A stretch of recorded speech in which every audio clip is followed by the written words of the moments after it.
ಜೈ ಶ್ರೀರಾಮ್. ನೀವು ನೋಡ್ತಾ ಇದ್ದೀರಾ ಟಿವಿ ವಿಕ್ರಮ. ನಾನು ಸೌಮ್ಯ ಸನಾತನಿ. ನಮ್ಮ ಟಿವಿ ವಿಕ್ರಮದ ಎಲ್ಲ ಕಾರ್ಯಕ್ರಮಗಳ ನೋಟಿಫಿಕೇಶನ್ ನಿಮಗೆ ಸಿಗಬೇಕಂತ ಹೇಳಿದ್ರೆ ನಮ್ಮ ಟಿವಿ ವಿಕ್ರಮ ಚಾನೆಲ್ ಅನ್ನು ಸಬ್ಸ್ಕ್ರೈಬ್ ಮಾಡಿ, ಹಾಗೆ ಬೆಲ್ ಬಟನ್ ಕ್ಲಿಕ್ ಮಾಡೋದನ್ನ ಖಂಡಿತ ಮರಿಬೇಡಿ. ದೇವ್ರು ನಿಂಗೆ ಒಳ್ಳೇದು ಮಾಡ್ತದ, ನಿನ್ ಜನ್ಮಕ್ಕೆ ಹೋಗೋ. ಕರೆಕ್ಟ್ ಜಮೀರಣ್ಣ. ಅಪ್ಪ ನಾಣೆ ದೇವ್ರು ಒಳ್ಳೇದು ಮಾಡಲ್ಲ. ಒಬ್ಬ ಮಗ ದುಡಿಯೋದು, ಇನ್ನೊಬ್ಬ ಮಗ ಅದನ್ನು ಕೂತ್ಕೊಂಡು ತಿನ್ನೋದು. ದೇವ್ರು ಹೆಂಗೆ ಒಳ್ಳೇದು ಮಾಡ್ತಾನೆ ಹೇಳಿ? ಪಾಪ ದೆಹಲಿಯ ಸುಮಾರು 250 ಇಮಾಮ್ಗಳನ್ನು ನೋಡಿದರೆ ಅಯ್ಯೋ ಪಾಪ ಅನಿಸುತ್ತೆ. ಏನೇ ಹೇಳಿ ಹಿಂಗೆ ಮಾತ್ರ ಆಗಲೇಬಾರ್ದಿತ್ತು. CM ಮನೆ ಗೇಟ್ನಲ್ಲಿ ನಾಯಿಗಳು ನಿಲ್ಲೋ ಜಾಗದಲ್ಲಿ ನಿಂತ್ಕೊಂಡು ಬೊಬ್ಬೆ ಹಾಕಂಗೆ ಆಗಲೇಬಾರ್ದಿತ್ತು. ದೆಹಲಿ CM ಅರವಿಂದ ಕೇಜ್ರಿವಾಲ್ ಮುಸಲ್ಮಾನರ ಬಗ್ಗೆ ವಿಶೇಷ ಕಾಳಜಿ ಹೊಂದಿರುವಂಥ CM.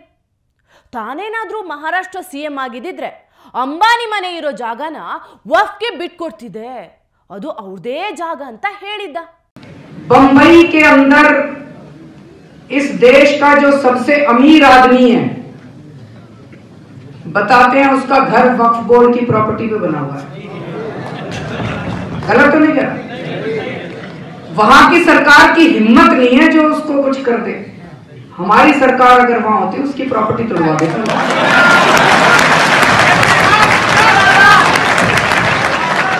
ಅದೆಷ್ಟು ಪ್ರೀತಿ, ಅದೆಷ್ಟು ಅನುಕಂಪ ಮುಸ್ಲಿಮರ ಮೇಲೆ. ಇದನ್ನೇ ನಂಬ್ಕೊಂಡು ಪಾಪ ವೋಟ್ ಹಾಕಿದ್ದು.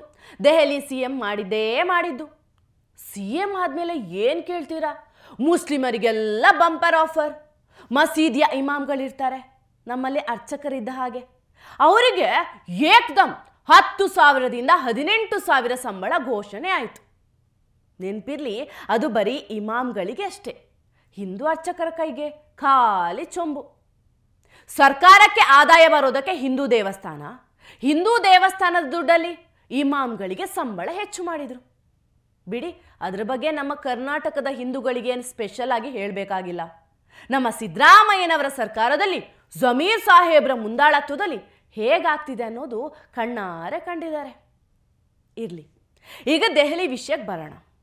ಹತ್ತತ್ರ 1-2 ವರ್ಷಗಳ ಹಿಂದೆ ಅನಿಸುತ್ತೆ, ಕೇಜ್ರಿವಾಲ್ ಸರ್ಕಾರ ಮತ್ತು ದೆಹಲಿ ವಕ್ಫ್ ಸೇರಿಕೊಂಡು ಇಂಥದ್ದೊಂದು ಆದೇಶ ಹೊರಡಿಸಿತ್ತು. 16ರಿಂದ 18,000 ಸಂಬಳವನ್ನು ಇಮಾಮ್ಗಳಿಗೆ ಘೋಷಣೆ ಮಾಡ್ತಾರೆ. ಈಗ ವಿಷಯ ಏನಂದರೆ, ಕೇಜ್ರಿವಾಲ್ ಹಾಗೂ ದೆಹಲಿ ವಕ್ಫ್ ಬೋರ್ಡನ್ನು ನಂಬ್ಕೊಂಡಿದ್ದಂತಹ ದೆಹಲಿಯ ಇಮಾಮ್ಗಳು ಲಿಟ್ರಲಿ ಬೀದಿಗೆ ಬಂದು ನಿಲ್ಲೋ ಹಾಗಾಗಿದೆ. ಒಂದಲ್ಲ ಎರಡಲ್ಲ, 18 ತಿಂಗಳಿಂದ ನಮಗೆ ಸ್ಯಾಲ್ರಿ ಬಂದಿಲ್ಲ ಅಂತ ಬೊಬ್ಬೆ ಹಾಕ್ತಾ ಇದ್ದಾರೆ. महीने की सैलरी रुकी है.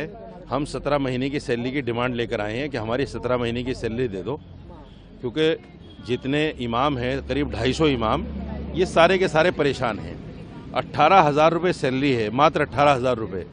यानी इनका जो मजदूर है दिल्ली सरकार का, उसको ये लोग 21,000 कुछ देते हैं, और इमाम की सैलरी सिर्फ 18,000 है, और वो 18,000 भी 17 महीने से रुकी है.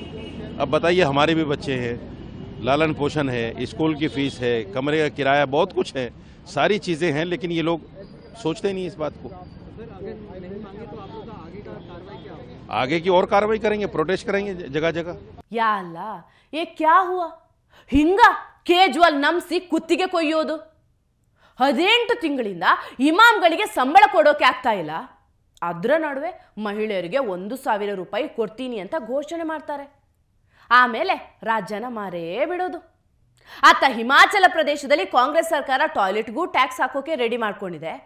ಇತ್ತ ಕರ್ನಾಟಕದಲ್ಲಿ ಅಭಿವೃದ್ಧಿ ಅನ್ನೋದು ದುರ್ಬೀನ್ ಹಾಕಿದ್ರೂ ಕಾಣಿಸ್ತಾನೇ ಇಲ್ಲ. ದೆಹಲಿ ಕತೆ ಹಿಂಗಾಗಿದೆ. ಇನ್ನೊಂದು ಮಜಾ ಏನಂದ್ರೆ, ಈ ಗ್ಯಾಪಲ್ಲಿ ದೆಹಲಿ ಕಾಂಗ್ರೆಸ್ ಮತ್ತು ಆಪ್ ನಡುವೆ ಕಿತ್ತಾಟ ಬೇರೆ ಶುರುವಾಗಿದೆ.